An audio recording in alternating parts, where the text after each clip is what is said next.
कन्नौज के गुरसहायगंज थाना क्षेत्र के देवीपुरवा में पुलिस के डर से 17 वर्षीय किशोर धर्मवीर पाल ने काली नदी में छलांग लगा दी। 24 घंटे बीत जाने के बाद भी किशोर की तलाश जारी है। मौके पर पहुंचे मंत्री असीम अरुण और डीआईजी कानपुर हरिश्चंद्र ने किशोर के परिजनों से मुलाकात की।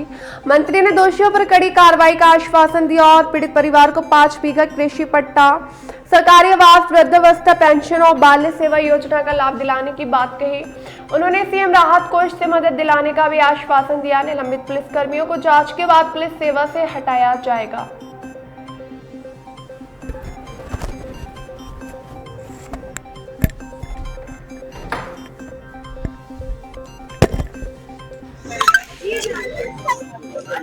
कल कन्नौज में तेरारागी गांव में एक बहुत गंभीर घटना हुई, जिसमें कि हमारे 17 वर्षीय युवक की मृत्यु हुई।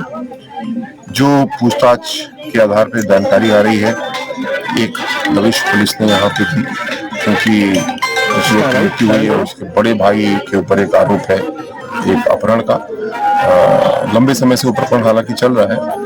पुलिस का काम यद्यपि रोज दबिश देने का है, लेकिन यहाँ पे जो दबिश दी गई उसमें ये 17 वर्षीय बालक डर गया और काली नदी में जाकर के कूद गया और 100-200 मीटर तक आगे बहने के बाद में फिर ऐसा लगता है कि डूब गया या आगे गया। बचाव दल लगातार काम कर रहा है। हम आशा करते हैं कि बच्चा जीवित होगा। अगर जीवित नहीं है तो फिर शव उसका मिलना चाहिए। जिन पुलिसकर्मियों ने यहाँ पे ऐसी लापरवाही वाली दबिश दी थी, उनके खिलाफ हम लोग कार्रवाई कर रहे हैं। उनको निलंबित किया गया है, साथ साथ गंभीर दंड भी उनको दिया जाएगा। लेकिन ये भी जरूरी है कि इस निर्धन परिवार को ताकत दी जाए। परिवार को एक 5 बीघा का कृषि पट्टा हम लोग दे रहे हैं, साथ साथ मुख्यमंत्री आवास योजना के तहत एक आवास दे रहे हैं।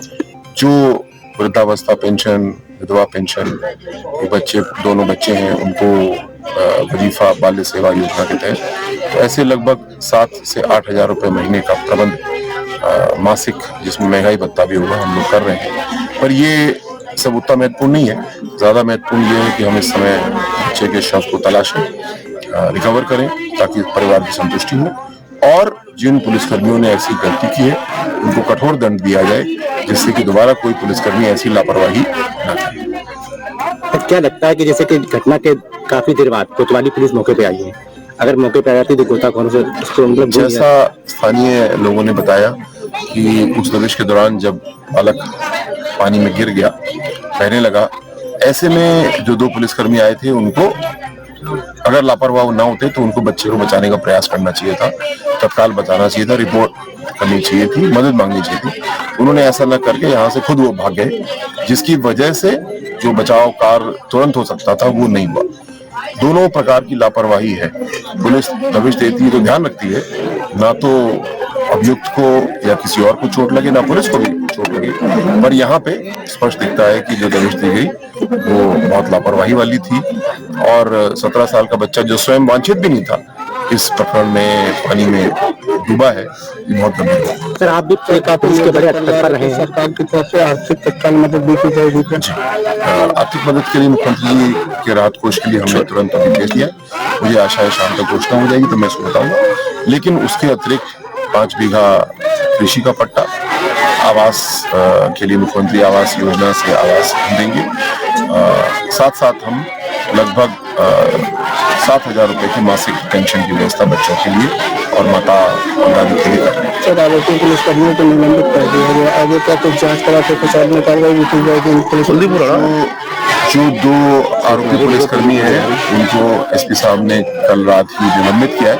इनके खिलाफ जांच भी शुरू हुई है और इनको दंडित किया जाएगा, इनको सेवा से हटाया जाएगा।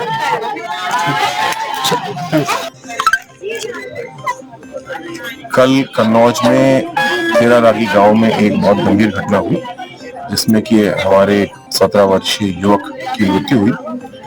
जो पूछताछ के आधार पर जानकारी आ रही है, एक दबिश पुलिस ने यहाँ पे दी, क्योंकि उसकी मृत्यु हुई है। उसके बड़े भाई के ऊपर एक आरोप है, एक अपहरण का।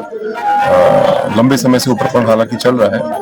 पुलिस का काम यद्यपि रोज दबिश देने का है, लेकिन यहाँ पे जो दबिश दी गई उसमें ये 17 वर्षीय बालक डर गया और काली नदी में जाकर के कूद गया और